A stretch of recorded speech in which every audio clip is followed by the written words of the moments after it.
So hello, it's great to be here. This is an amazing event, and thank you for having us. We are an interdisciplinary team of students from AGH University of Krakow. As a scientific circle, we conduct research in various fields of science and engineering, with a particular emphasis on future industrial technologies and transportation. Our focus includes mainly on designing innovative solutions, such as proprietary type of propulsion for the Hyperloop system capsules.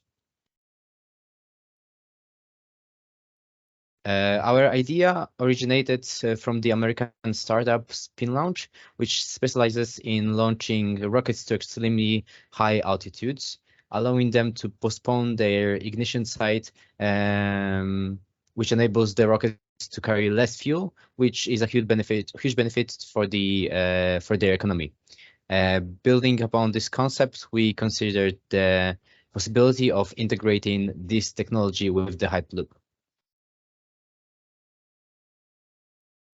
So our current project SpinLoop represents an innovative approach of imparting initial velocity to cargo capsules, utilizing fundamental principles of physics known to humanity for thousands of years. The fundamental equation inspiring our design is based on the kinematics of rotational motion. The angular velocity presented in the formula is generated by a three-phase electrical motor with a power of 22 kilowatts for the current version, at least. The arm is characterized by the parameter R, representing the radius of the entire accelerator, currently set at 2 meters. The capsule is accelerated to the target linear velocity, represented by the parameter V, leaving the accelerator and transitioning from circular to rectilinear motion. The accelerator enables immediate top speed upon entering the tunnel, which is crucial for tube throughput and reducing linear motor usage time. However, it limits the transport of organic and fragile goods. The innovation has sparked research in vacuum tube transportation as an alternative to linear engines. We're introducing our concept, which might revolutionize the Hyperloop vision. This project commenced with conceptual drawings in Autodesk AutoCAD and analytical calculations, leading to the creation of 3D model and computing CFD simulations using software such as Autodesk Inventor, Fusion, SolidWorks, and ANSYS. The pivotal component of this design is the bilateral arm mounted on the drive shaft, constructed from the steel profiles, steel sheet, screw connections, and bushing. Proper geometry designs and material selection were imperative to ensure a safe and modular structure. The supporting infrastructure maintains the capsule in a specific position, transferring both the static and the dynamic loads from the rotor, which is anchored to the foundation, crafted from the same steel profiles to minimize the costs while meeting satisfactory strength parameters.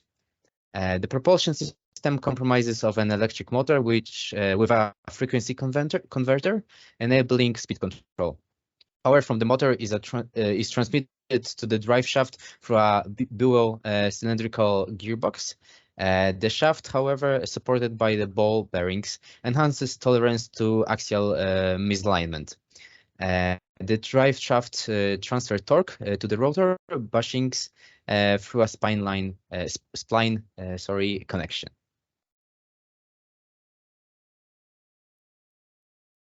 So in the utilization of the SpinLoop accelerator, our interest is directed towards examining the range of Hyperloop capsule that, diverging from conventional design, relies solely on accelerator for propulsion instead of utilizing a linear motor. The first of the charts, I don't know why it's not visible. Sorry. Oh, right now, okay. That's great. The first of the charts illustrates the relationship between the speeds of the capsule while leaving the accelerator and time. Assumptions were made for the absence of additional linear motor. Adjusting the speed electromagnetic resistance coefficient sets us as at a really low level, and air resistance is also at a low level of 0.5. The second chart depicts the distance that such a capsule is capable of covering. The subsequent chart illustrates the velocity variation over time for two distinct values of internal infrastructure pressure, expressed at 1% of atmospheric pressure level, 1000 pascals, and half of that pressure. The final chart portrays the distance that the capsule is capable of traversing within a specified time frame without additional boosters, so LIM. And here we see the comparison of performance of a linear motor and the SpinLoop technology, assuming a capsule or mass of 2,000 kilograms and target speed of 1,200 kilometers per hour. The time required to reach the speed for the former is 1,600 seconds, whereas for the accelerator, it is much shorter, merely 60 seconds. Another advantage lies in the fact that SpinLoop's acceleration of the capsule occurs in place, eliminating the need for expensive boosters over long distances. However, SpinLoop does have a significant drawback. It only allows for the transport of durable goods, resistant and substantial accelerations. Resistant to substantial accelerations, sorry. SpinLoop as a means of acceleration can regenerate energy. Is a scalable construction.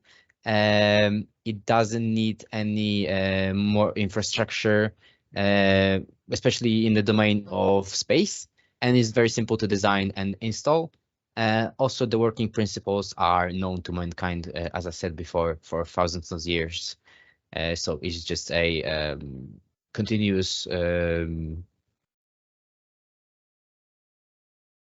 continuously getting better into something that is achievable.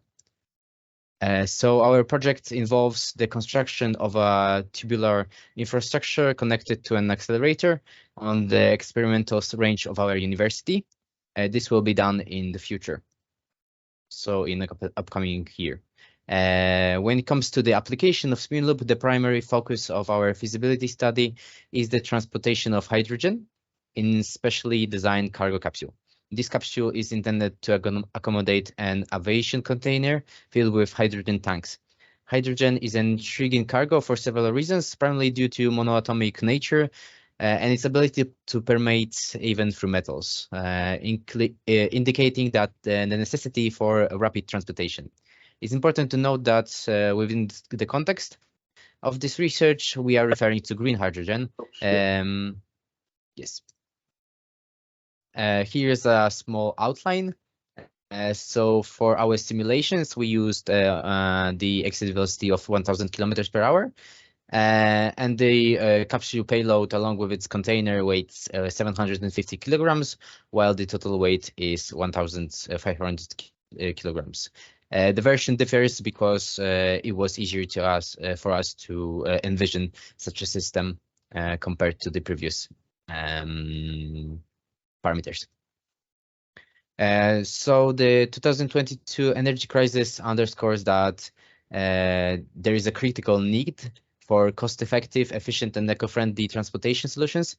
Motivated by this, a comprehensive case study was undertaken to conduct a full-scale economic research on Hyperloop. The objective was to actually determine and achieve a deeper understanding of the potential impact of its implementation and how it can address the urgent challenges presented by the energy crisis. We will provide a few types of transportation capsules for this idea: the SpinLoop cargo capsule, passenger capsule, and a usual cargo capsule, just the same size as the passenger capsule. Input data for the study was acquired by creating a simulation model. The goals included determining the maximum travel distance within a set time frame, analyzing capsule motion and velocity plots, assessing the power requirements and the propulsion system. For the propulsion system, sorry. Accomplishing these goals generated valuable data and visualizations to evaluate and optimize the acceleration parameters, and the collected data was utilized as input for subsequent simulations. Basic travel distance without any linear motor using SpinLoop, only SpinLoop accelerator, is about 50 kilometers. We integrated simulation results into a logistic model using FlexSim. It is a simulational logistic software. Our research aimed to optimize Hyperloop cargo transportation for efficiency, economic growth, and cost reduction. We analyzed the entire goods journey, considered capsule speed, acceleration, and time between capsules. Our goal was to find Hyperloop parameters balancing speed and efficiency, created process flow, model, managed capsule generation, and tube release, reducing wait times and travel costs. In summary, higher capsule speeds and optimization, optimized distribution enhanced Hyperloop's cargo transport performance. So after gathering the results, we made a conclusion that the higher maximum speeds of the capsules result in faster tunnel exits in the 1 hour simulation. Acceleration time can be optimized to minimize overall travel time, which can lead to reducing costs.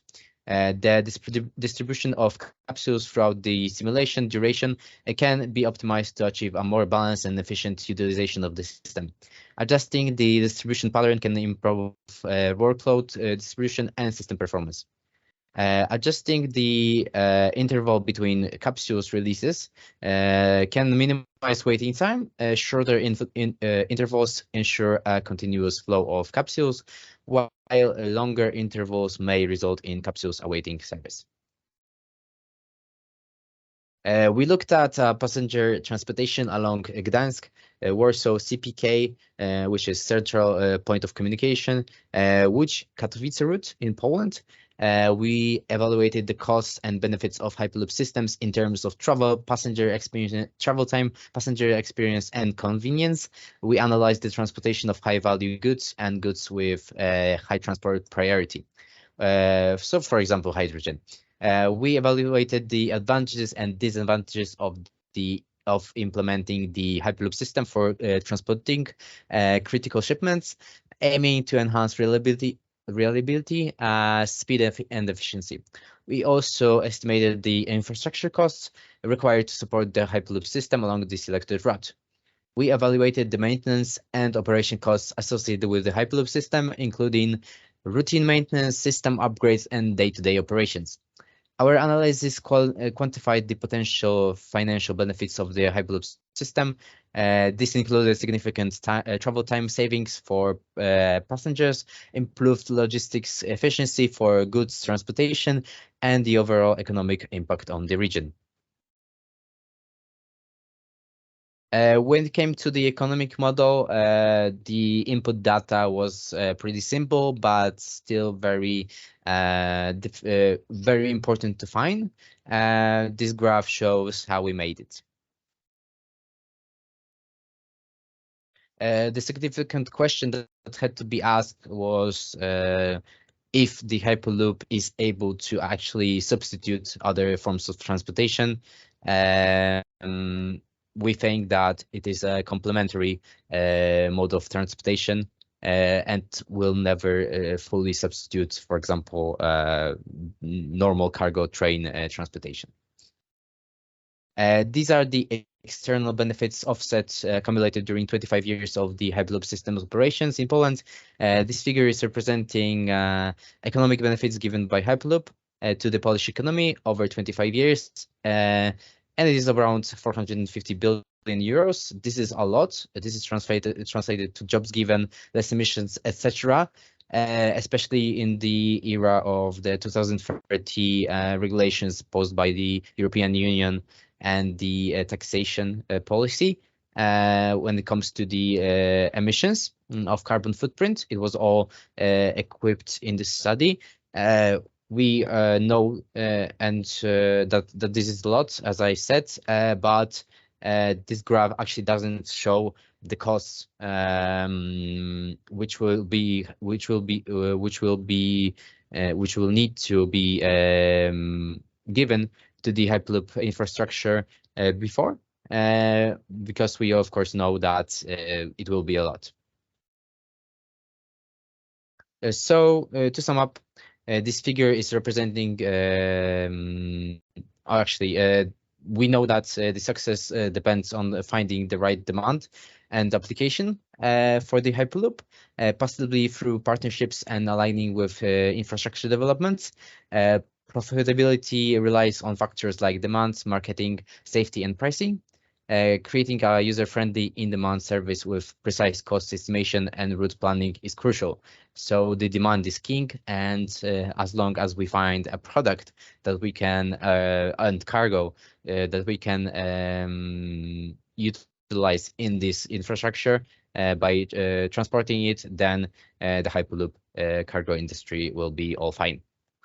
This is the competitions where we shown our ideas. Thank you so much for listening to me right now. This is our contact info, and we are open to all discussion, and we are here for your questions. Thank you so much. Thank you. Any questions? I just want to say, first of all, really good presentation. Thank you very much for it. Just a quick question in relation to how you guys are evaluating time. First things first, what is kind of the dollar value you associated with time, or kind of the unitary dimension you associated with time savings? And second of all, how did you reconcile with the fact that there's alternate forms of transportation available, like traditional high-speed rail, trucking, trains, or whatever? And how do you evaluate that in relation to Hyperloop? So say, like, I don't know, driving is, I don't know, $50 for gas and takes 3 hours of time. Whereas, if you were to take a Hyperloop, it would be, a $100 ticket or something, but it takes 45 minutes. So how would you evaluate that condition whereby, some people might want to drive still so they have a convenience of a car, or some people, would just evaluate their time much higher, or, stuff like that? Okay, thank you for your questions. I think that Rafał can answer that. But for the time questions about time, it was the periods of time savings was related to the amount of time that can be saved. So, for example, if you're driving a truck for 5 hours, then by Hyperloop, if you're transporting the goods with Hyperloop, it's 1 hour. So the time saving is, of course, 4 hours, and that can be translated into also the monetary value, because a lot of people might want to or have to, especially in the hydrogen case study, wants to pay much more for this kind of transportation. But I think that Rafał also wants to say a few words. Yeah, as I understood the question, there was one of our main topic is to search adequate business model for Hyperloop technology. And what we notice, the demand is a king, because in case you have 50 passengers in one capsule, and you can send one capsule, each capsule can be sent because of the safety reason each 2 minutes or 3 minutes. In that case, you can send more or less 30 capsules per hour, and that gives you more about 1,500 passengers when you have capsules with about 50 passengers. When you consider that fact and compare it to other travel ways, it's not enough. And for our point of view, we start to search for a business model which will be afford to pay as much as possible, and it's not about the price of the ticket, but volume, because the people don't travel 24 hours per day, they travel just in short period of time, and if we can collect some kind of demand of the goods, which will be necessary and quite enough expensive to pay for it, we can send different products. And here is in this case it's hydrogen product, because it's quite expensive when you combine it to energy efficiency per kilogram. That's general idea. And the rest of the question was, I would like to repeat your question in the rest of the sentence, because I didn't hear it correctly. Could you repeat the rest of the sentence? Yeah, sorry, I was thinking about too many things at once. So essentially, if you have, a ticket price of, X or whatever, how do you determine the demand that people or willingness that people have to pay for that? So, if you were to price it $100 a ticket as an easy example, and there's 100 people who are willing to pay for that, but if you have a comparable alternative, let's say driving, where you can save $50 an hour by driving and takes triple the time, if you take it from a very, linear demand or very straight line demand, whereby the second it flips over for it to be more economical for someone to drive from their point of view, I mean, the second it's more economical for people to take Hyperloop from their point of view, they'll take Hyperloop. Is that what you guys did, or did you guys take into account that, people may evaluate their time differently? So there'll be people who says, as long as it's 1 cent cheaper for me to drive, I'm going to drive come hell or high water.